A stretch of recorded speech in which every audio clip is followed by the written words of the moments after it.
I speak to schools, I speak to colleges, I speak to universities, I speak to yeshivot, I speak to Beis Yaakov, I speak to organizations, I speak to societies. I really never speak to a person. Wow. This is, I don't know, anyway.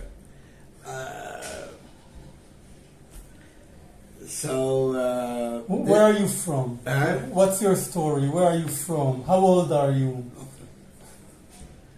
So it's a little bit strange that we are two people.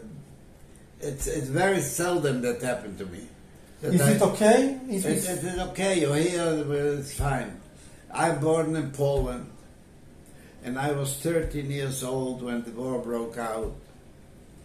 And right away in Poland started persecutions and trouble. And we had to wonder, we were living in Krakow, in the heart of the Jewish Krakow, the heart of the Jewish Krakow. So the SS were there every day because it was the heart of the Jewish Krakow. We were living 2 houses away from the Remo, the main Jewish I'm a square. descendant of the Remo. I'm a descendant of the Remo. Oh, right. Okay. Yeah. So we were living the Remo's outside was in Lag Baomer. So Lag Baomer, thousands of people used to come. The whole square where we were living was full of people coming to the celebrating the outside of Remo. So as I said, that this area was frequently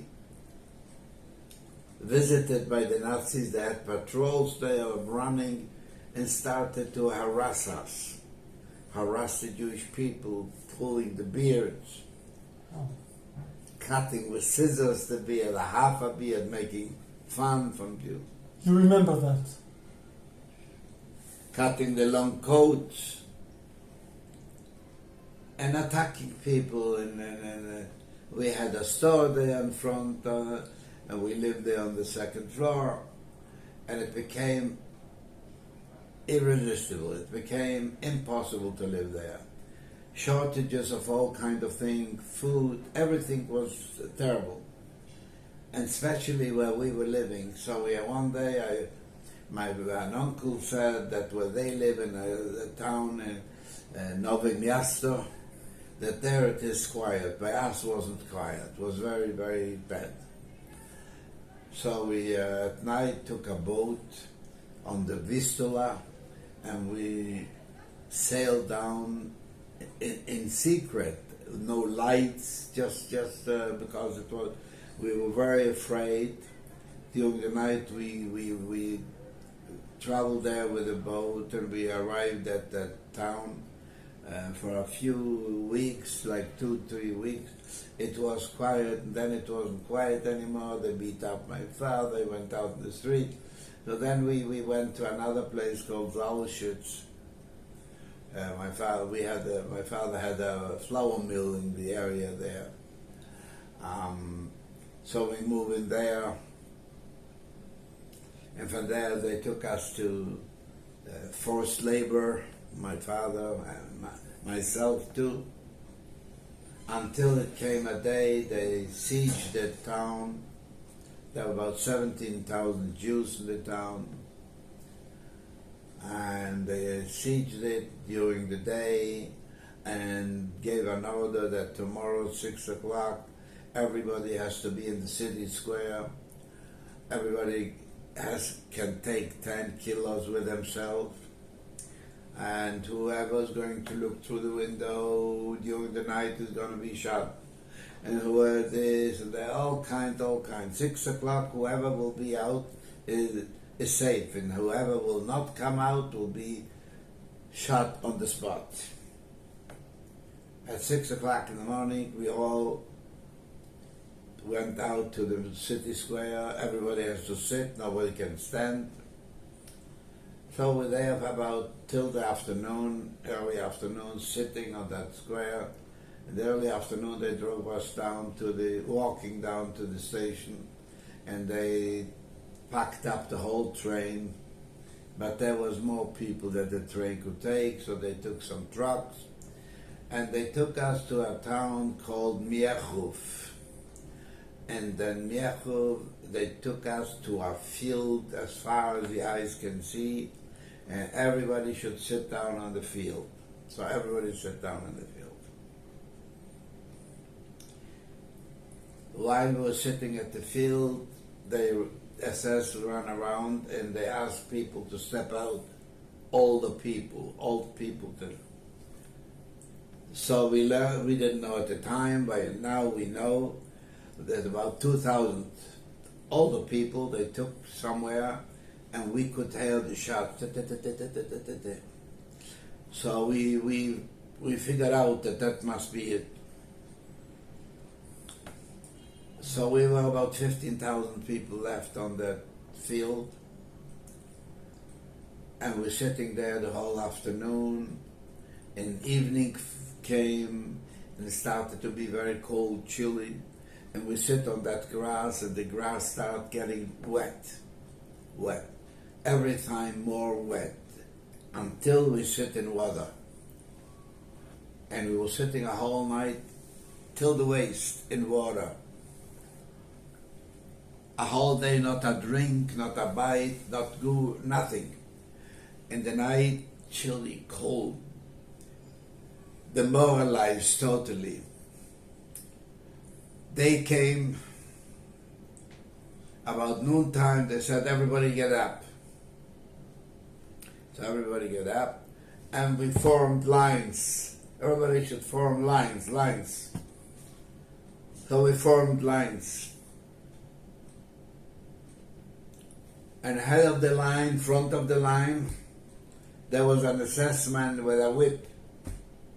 And there were two assessmen on both sides of him, one to the right, one to the left. When he showed with the whip like this, the other assessment pushed you to that side. When he showed with the whip here, that other one showed.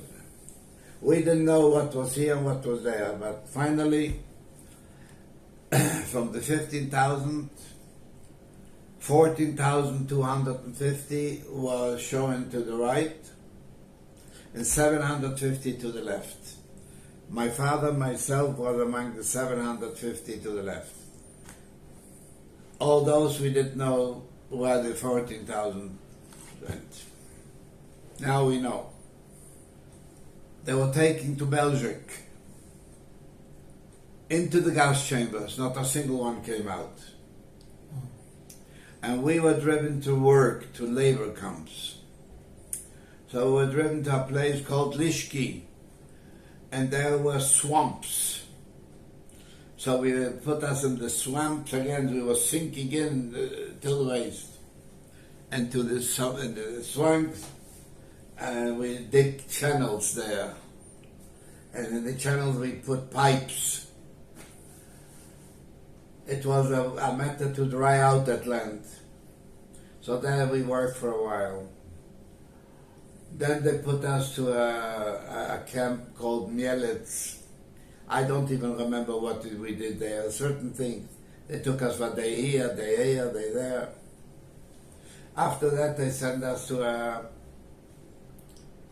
another camp called Wieliczka.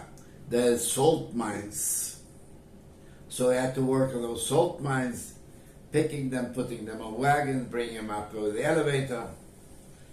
Also for a while. And then they took us to a Jewish cemetery in Krakow called Jerozolimska. They came with heavy earth mover machines and went through that cemetery and destroyed all that cemetery, all the graves. I was walking behind them, earth movers with a shovel, collecting the remains, the bones, the skull, putting it on a wheelbarrow. Somebody in my left side had a wheelbarrow, putting all the bones, and wherever they said, he says to dump it, to the garbage, whatever.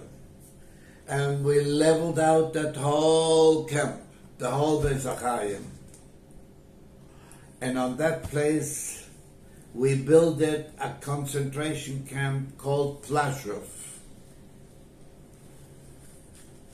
And we built there about 200 barracks.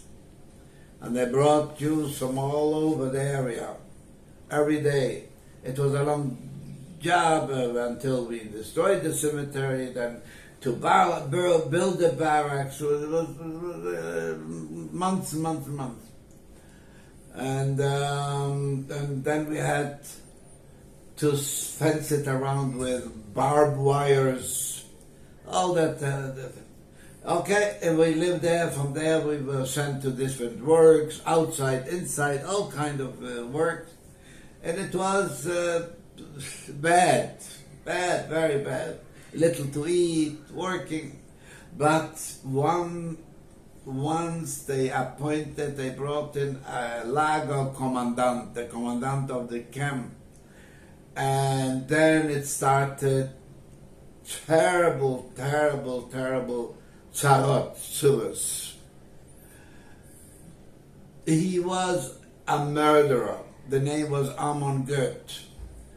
He was called the Butcher of Plaszow.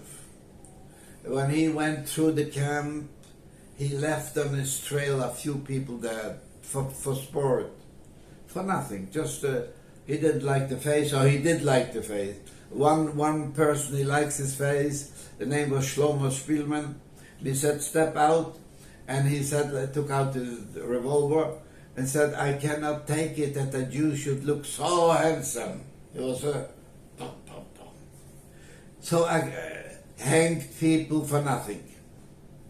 They found somebody in front of everyone. Huh? In front of you. In front of everybody. Not only that, he took Mr. Kanner. Mr. Kanner, he was working somewhere outside of the camp. Apparently, some of the Polacks gave him a piece of chicken. So he hid it there, and somehow some DSS noticed that he had a piece of chicken. Where did you get it? How did you get it? They assembled the whole camp, thousands of people on the Appellplatz, on the square, and they built a gallows and they hanged him for that. And they called the whole camp, we should see, Leman Yedu. And the gallows broke, and he fell down, and took out his gun and gave him a few bullets to kill him. I went to camps, every few months another camp. And Poland was 5 years of killing. It was not like like Hungary was a big Jewish community. So they started there in summertime in 1944, and they were liberated by the Red Army in January 27. So their sufferings, their incarceration in concentration camp was a little bit. He managed to kill about 500,000 Hungarian Jews in the 6-7 months. Poland with about 4 million Jews. There was a trickle left after the war, a percentage, maybe less than a percentage. He killed out the whole group. So camps, they sent me to one camp and another camp, Plaszow and Auschwitz, Birkenau, and then we worked. They put us in a train, a big train from Krakow to Auschwitz. They took thousands of people, and they put us in kettle cars, and in every kettle car they packed us up 160 men. You cannot imagine. We're never in a kettle car. Kettles, they put there 4, 5, 6, like cows or something. But if you would imagine they put in a kettle car 60 people, 60, will be impossible. But 160 in one kettle car. We were sophisticated. So we were there for 2 days and 2 nights, traveling and standing at the rails in Auschwitz. When they unlocked that cattle car, where I was in, we walked out 20 people. 140 were, and in every cattle car was like this. My first job in Auschwitz was to carry the deads to the crematoriums. Put them then on little wagons, putting them on their shoulders, putting them on wheelbarrows, any transportation possible.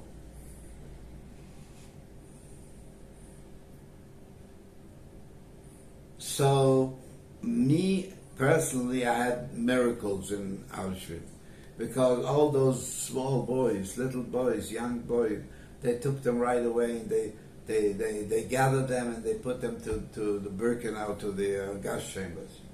But I was in a group that the group was working, so I sort of wasn't noticed so much.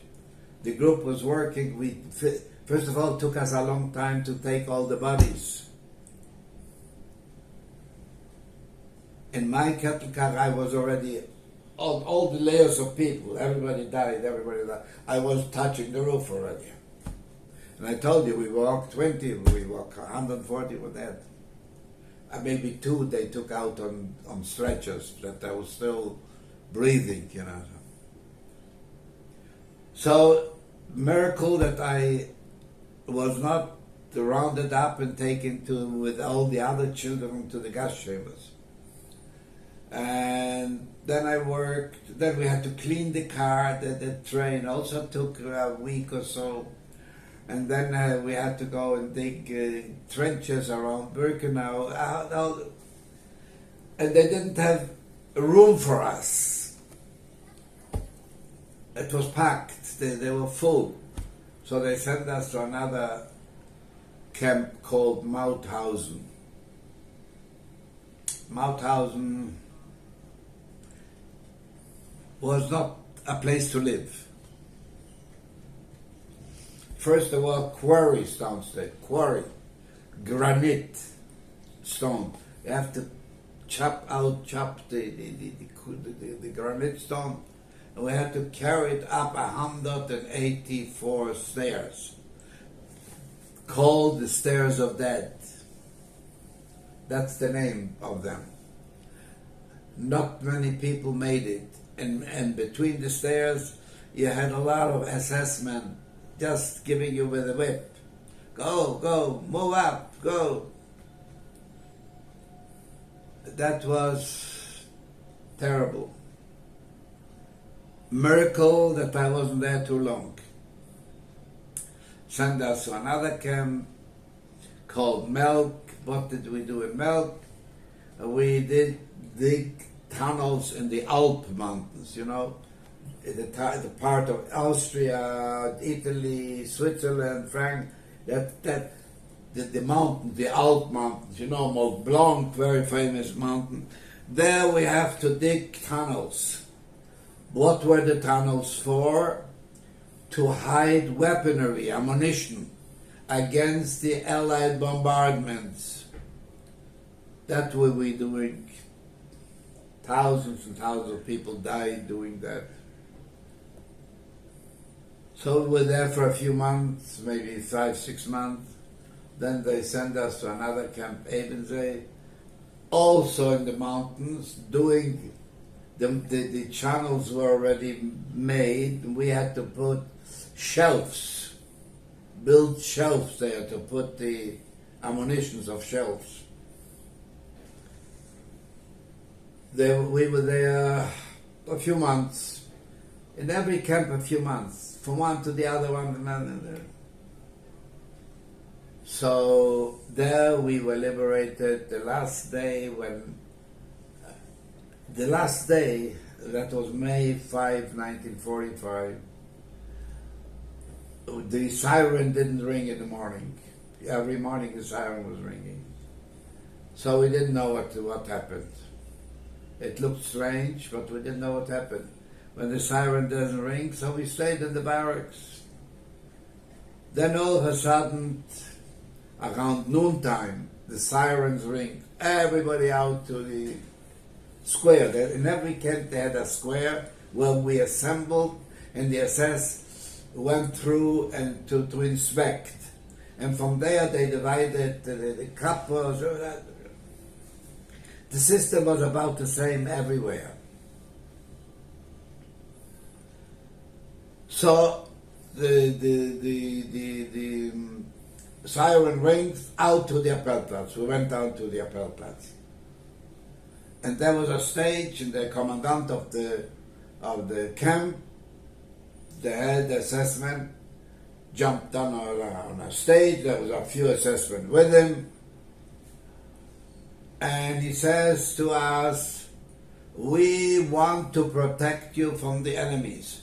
We want you to, all of you should go into the tunnels to protect you from the enemies. And there was a rumor in the camp that the tunnels are mined with explosives. They wanted to blow us all out. So the whole thousands and thousands screamed, 9, 9, no, no, no. So they started shooting for a few seconds. We ducked on the floor. And when there was quiet, no shooting, I lift up my head, I look at the stage, nobody's there. We went up, stand up, we wonder what's happening. And in the camp, they started to be chaos.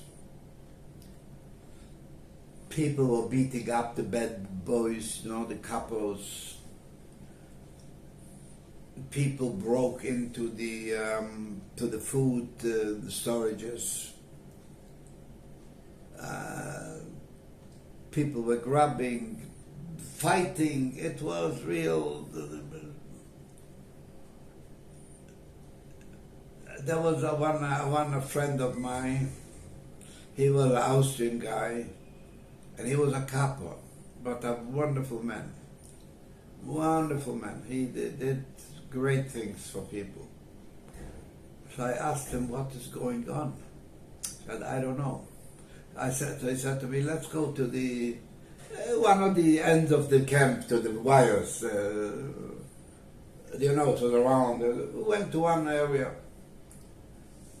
and outside the wires, there were double wires. One set of wires inside were electrified, and the other side, there was a walk side in the middle. And we stand there and we look, and all of a sudden we see an old German soldier walking at that, with an old rifle, not like... So this friend, he was Austrian, no, not Jewish. He said, what are you doing here, to that soldier? Said, I don't know. Why do you walk here? Oh, the officer said to walk here. Tell me, are the wires electrified? I said, no. Can you touch it? So he touched it. As he touched it, my friend right away went and took 2 rocks and broke the wires and bended them around, and we slipped through the wires. And we came out there and said, let's breathe air of liberation, freedom air. So we walked a little bit here and there, but we went into the camp, and as I said before, it was terrible there. The people were fighting, and people beat up all the bad couples and all that. I mentioned that couple. He was, we were once working on the railways. So one older Jew said, Eden, you know what day it is today? Nobody knew. He said, today's Yom Kippur. I said, Yom Kippur? Are you sure? Yeah, So that couple, the good one, said to me, Joseph, what's going on? What is that there? He saw that we are... I said, today is the holiest day for Jewish people in the world. Really? So don't work. Lie down on the floor. put away the shovels, sit down, don't work. I will stand on the pile of gravel, because the SS was circling around. We worked maybe 1 kilometer, 2 kilometers long, you know. There could be 1,000 to 1,500, 2,000 people working on that stretch. So there were a few SS circling around, you know. So I will stand on that pile of gravel. When I see an SS man approaching, I will give a yell, "Sechs!" Everybody gets a shovel, and I'll come down and give you a few whips, a kachava. That was like this, and when this couple was Jewish. What? This couple? No, it wasn't Jewish. It was Austrian. So, but I was like, yeah, a good guy, and I was very friendly with him because he was extremely nice. Yeah, and so what happened? And when the assessment will be out of sight, sit down again, don't work. It's a holy day today for you people. It was very nice. After the war, we were really praised him everywhere. That he invited us to his house, to the family, in Vienna.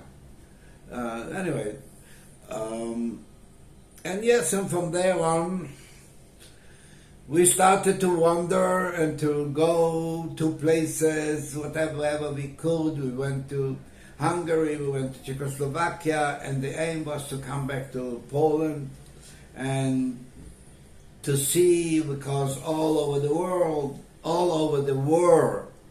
our dreams was to come home one day, sit down at a table with a family, father, mother, sibling, mishpucha. I came back to Poland, came back to my house, went to my apartment. The janitor that used to live in the basement was living in the apartment. And I came in, he gave me a glass of water. Can I give you a drink of something? I'm good, thank you. And the door was open, I see there a painting, a mural, something. My mother was working for years on it. So when I saw that, I said, oh, I remember that, like a feeling of home back. I remember that. And another thing, that I remember this, almost cost me my life. My question was, when I came in, did anybody come back? No, you're the first one. I went a few times there, you're the first one. The last time I went there, you're the first one, you're the last one. And then somebody warned me not to go in there because I recognized things. People that came back, the few people that came back, some of them were killed because I recognized certain things from them. They were afraid. I didn't have any interest in anything. I didn't have a home, I didn't have a place, I didn't have nothing. I wasn't interested in anything. No money, no valuable, nothing. Where would I put it? Where would I go? I didn't have a place where to go. What? Nothing. Anyway. Then I said to myself, if I survived where millions didn't survive, there must be a purpose in my survival. Maybe I have to do something. What do I do?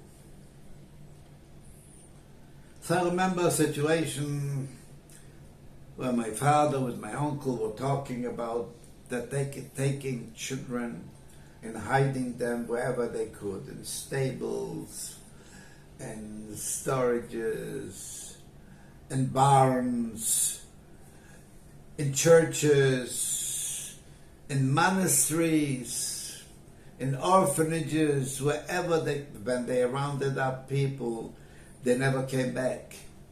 So people learned from that, let's save the children if you can. So they put them everywhere.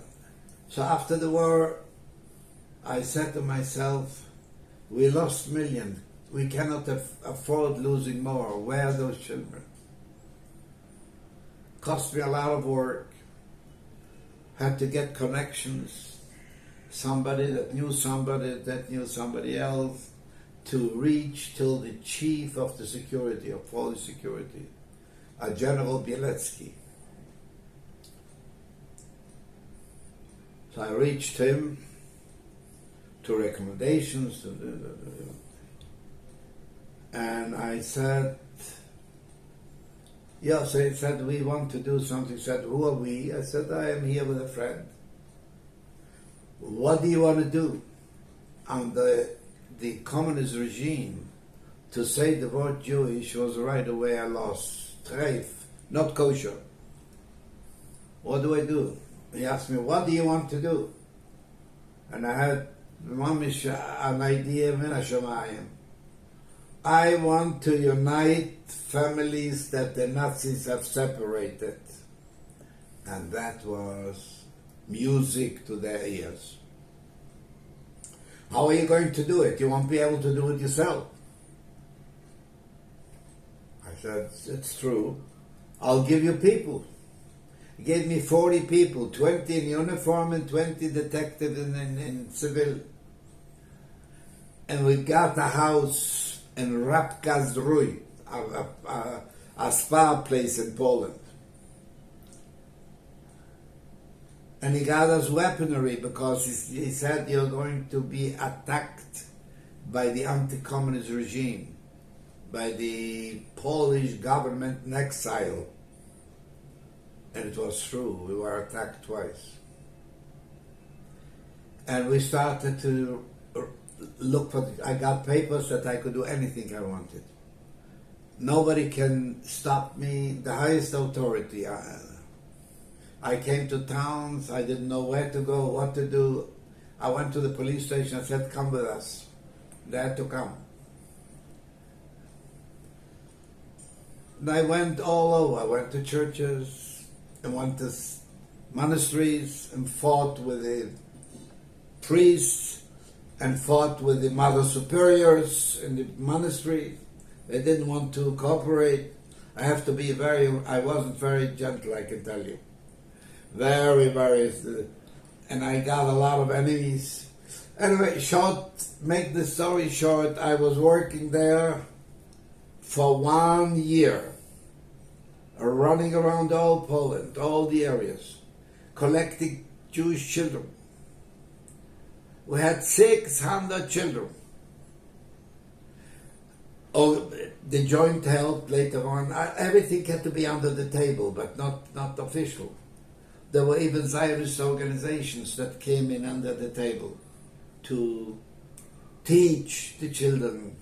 We had psychologists, we had doctors, we had nurses, we had everything. We had dormitories, we had the dining rooms, we had schools, we had everything there for the children.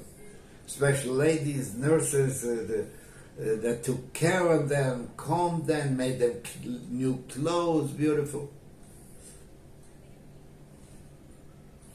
End of that story, I got in touch with Rav Herzog at the time, with the chief rabbi of Palestine. The Medina wasn't existing yet. It was the beginning of 1946. He recommended me to go to talk to some people in Paris. There was a man there, two people. One was Yitzhak Raphael. He became a minister in the government when Israel. And there was another, Eliezer Unger. They were running from Paris the Aliya bet, the illegal Aliya. It was So with them, with help from different organizations, we took those children groups slowly, everyone to Italy, to Trieste. In Trieste, we put them on a boat to Palestine. And when they arrived in Haifa, the British mandate sent them to Cyprus. And eventually, when the Medina became, they brought them in, and it was a tremendous thing. Those children grew up and they built families, and it was a tremendous thing. So when I finished this, it took me a year's work, and then I said, I'm finished with Poland. How old were you? At the end, 18 and a half. Finished that, I said, now I have to go to Germany and try to find those Nazis that I was in their camps. Took another year. I had a list of 6 of them. And Baruch Hashem, I got them all.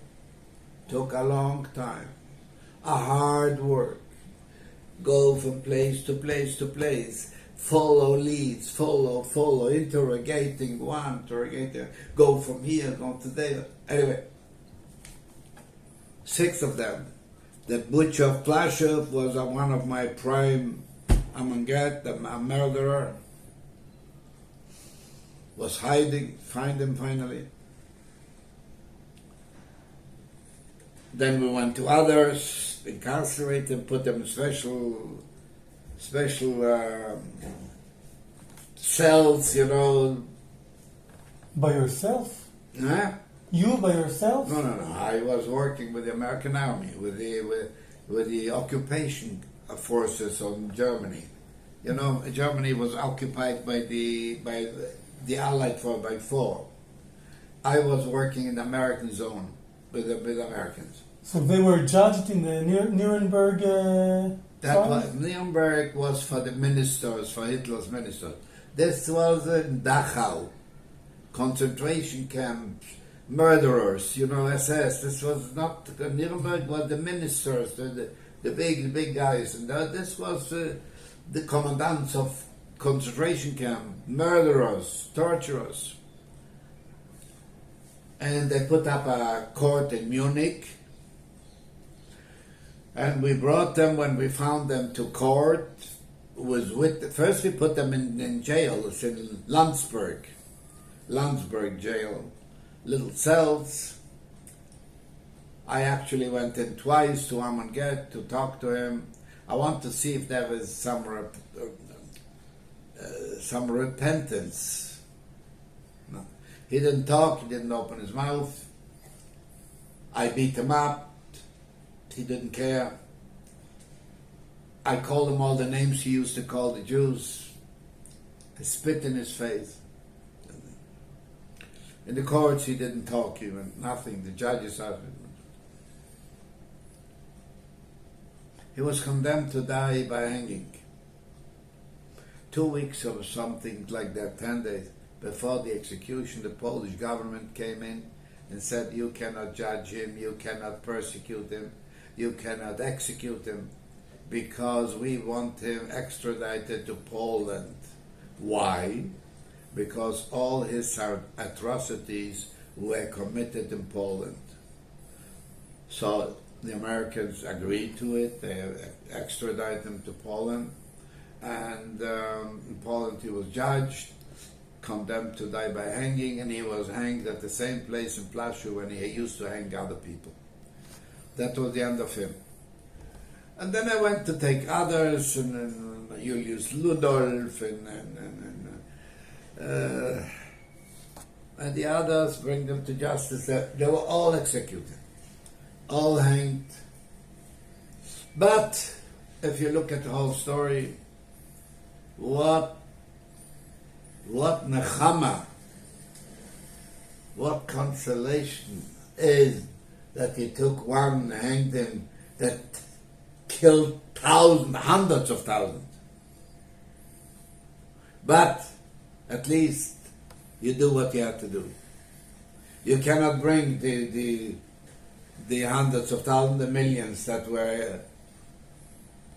We couldn't bring them back, so we had to do what we had to do, and worked in the courts. It took me only a year. And then I didn't know what to do with myself. I had many propositions to come to Palestine. Because I was involved in Zionist organizations, and I had a lot of my friends that became all ministers here in the government.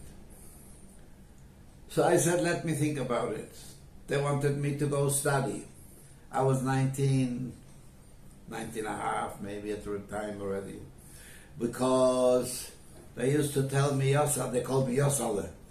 Yosale, one day we'll have a Medina. Remember what I tell you, one day we will have a state. And we will need politicians, and we need this, and an diplomat. We want you to go and study. We need you. I said, let me think about it. I had other propositions from America. I was a friend with a grandson of the dean of Yeshiva University, Rav Shmuel Belkin. He wrote me letters, come and study, come to Yeshiva, and learn, and we will support you, we'll give you everything. I said, let me think about it. I had many propositions.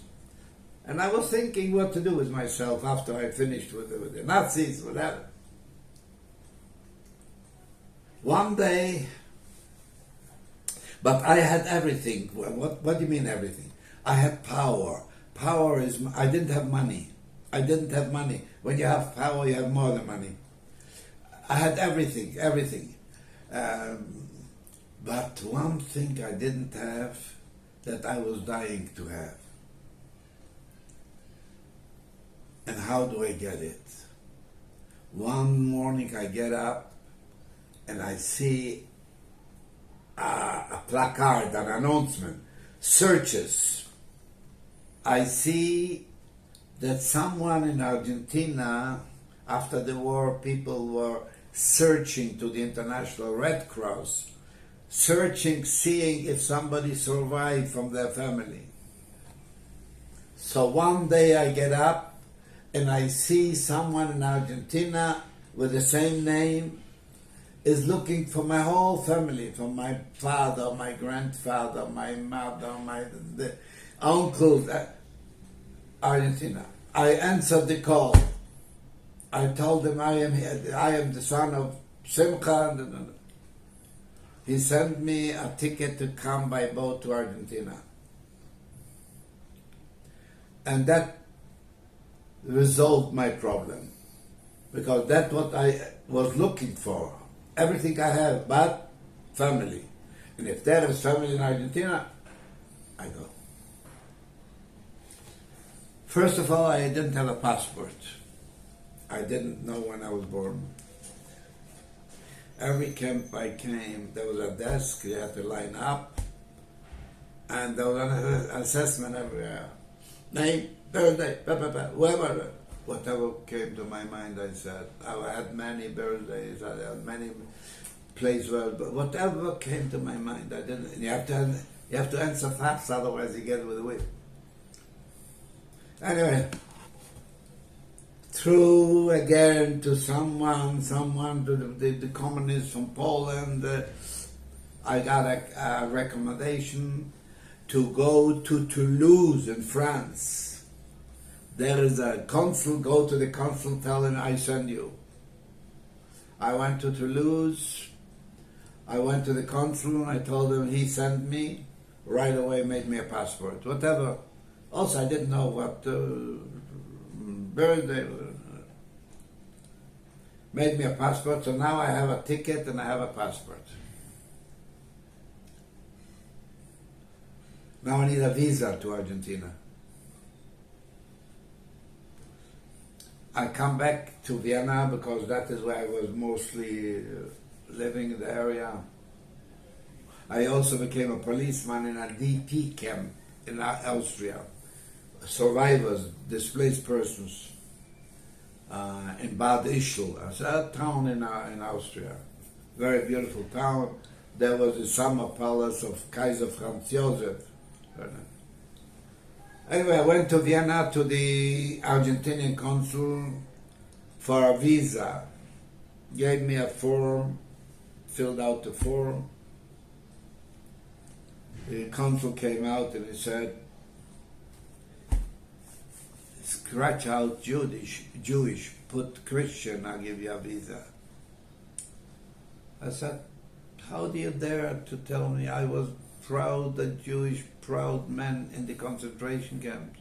For all that I was suffering, but I was still Jewish. Now that I am free, liberated, you come and you tell me to lie, to say Krishna, I'm not going to do it. So he said, I'm sorry, I can't give you a visa. So I said, okay, keep it. I was still somewhere connected in Germany. So I had to be in Munich. So I figured I'll go to Munich to the Argentinian consul. And I went. Give me the paper, fill out the form. The same story. Take out Jewish, but I'm not doing it. Then I figured my boat that I have to take is leaving port in Le Havre in France. So I have to go back, I have to go to France in order to embark on the boat. So I figured I'll go to Paris to the Argentinian consul and get a visa. And I did. And to my greatest surprise, it was the same situation. So I saw that the orders comes from higher up. And what do I do now? Go back? I'm not going back. I'm not a man to go back. I always like to go frontwards. Go ahead, not back. But what do? I'm in a predicament.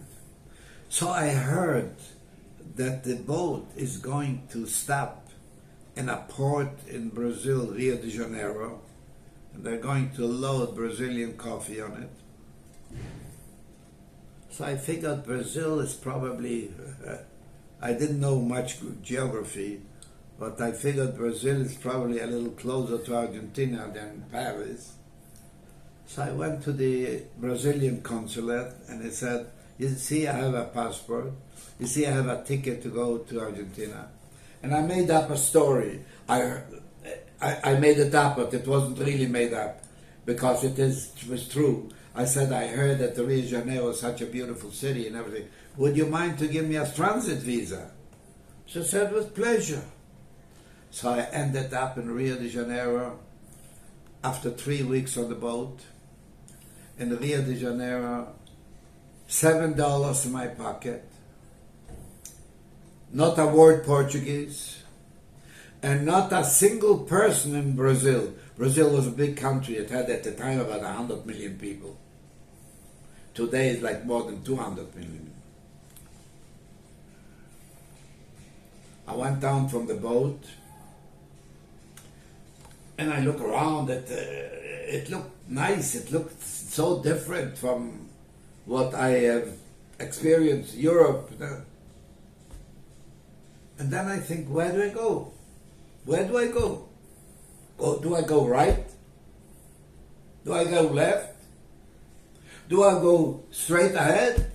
Back I can't go. There's the ocean. There's the boat in the back. Anyways, I went back, going back, going, walking. I came to a park. I sat down. I slept there overnight. Had a little suitcase. In the morning, got up, daytime. I have to go down somewhere. What do I do? Where do I go? I have to go to eat something. I didn't have much with me. Anyway, I look for a shoe. I go, look in the street.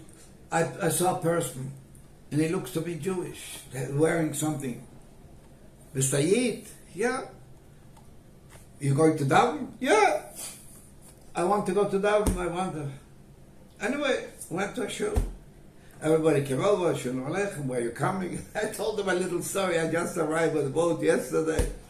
I don't know where to go. In Yiddish, everything Yiddish. It used to be wherever you came, Yiddish, you're at home. I davened there, right away somebody said, you'll come with me for breakfast. And somebody else came over, tonight you come to me for dinner. And then you're going to be Shabbos. I said, I don't know, where are you? You'll come to me to sleep. You'll come to... Anyway, I connected somehow the joint, and they helped me a little bit. And And I started learning the language, and I right away got a job. Whatever job it is. I got money. I was there for about 6 months. And I almost didn't want to go further because I already have a lot of friends, and I have a lot of money, and I know the language already. But that person was a great uncle, my Zayda's brother, and he wanted me to come to Argentina. Anyways, he worked hard with me. He said to go to Paraguay. I went to Paraguay, Asunción, and in Paraguay I got made up papers that I am a Paraguayan. And with that I went to Argentina.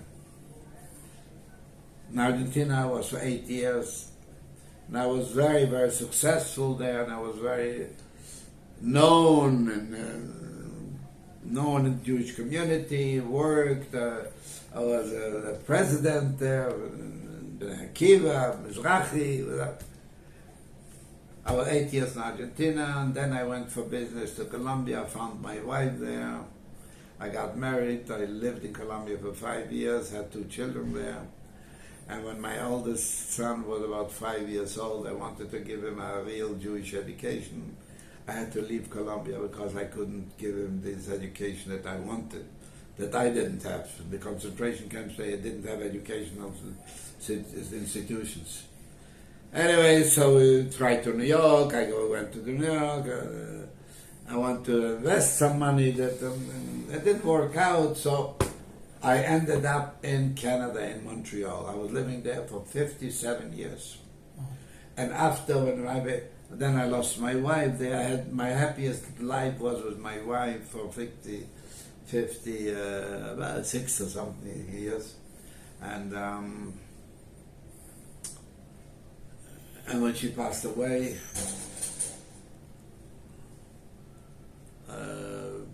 in seconds, mysteriously, just sitting at the table. So I decided I am going to Israel. I'm going to make Aliya. My children, all my friends, they was thinking I was crazy. Why you're so popular, so everybody likes you, you're so at home here, why would you go? I said, listen, if I don't go now at 88, I'll never go. Now I'm going. And Nefesh B'Nefesh helped me a lot. It was a flight that went on my birthday, on my real birthday. So they made a reception on JFK on the airport. They announced me, and they gave me first class in the plane. So, and I came to Israel at the age of 88, and now I'm here about 9 years old. 9 years about.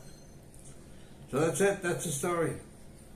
So which year did you move to Israel? 2 years ago? In 2014. 2014.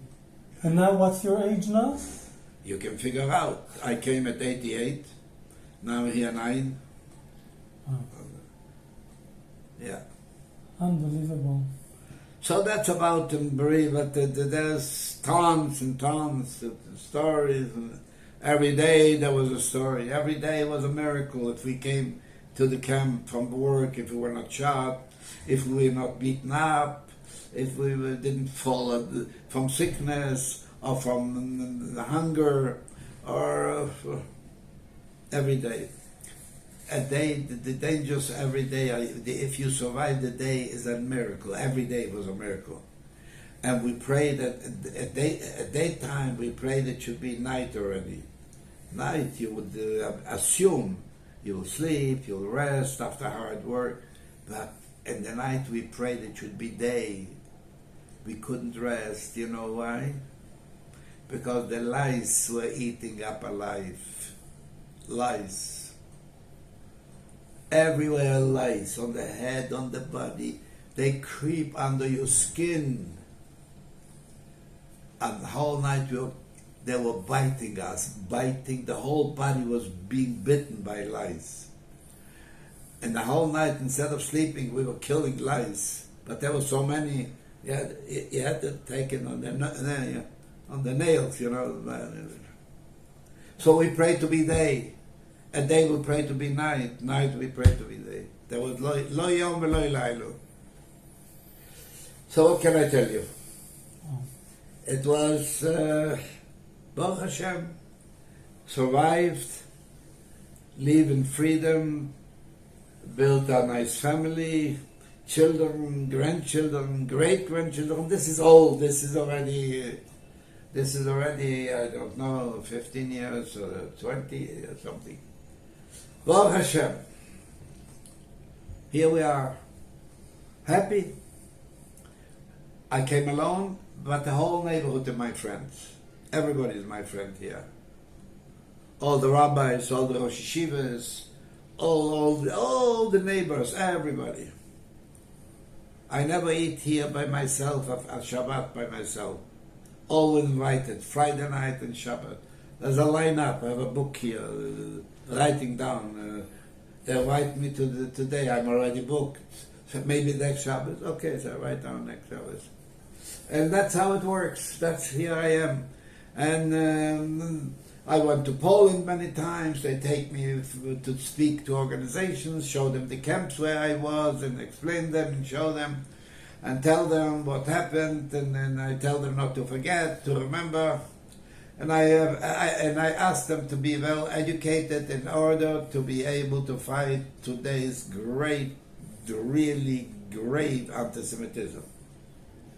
And that is, the anti-Semite come with all the blood labels, you know, all the bilbulim, all those Jew haters writings from the olden time, from the Tsar, you know, the elders of Zion and all the. So we have to be well educated and in order die Male Ushiv. So that's the message I'm giving to the students.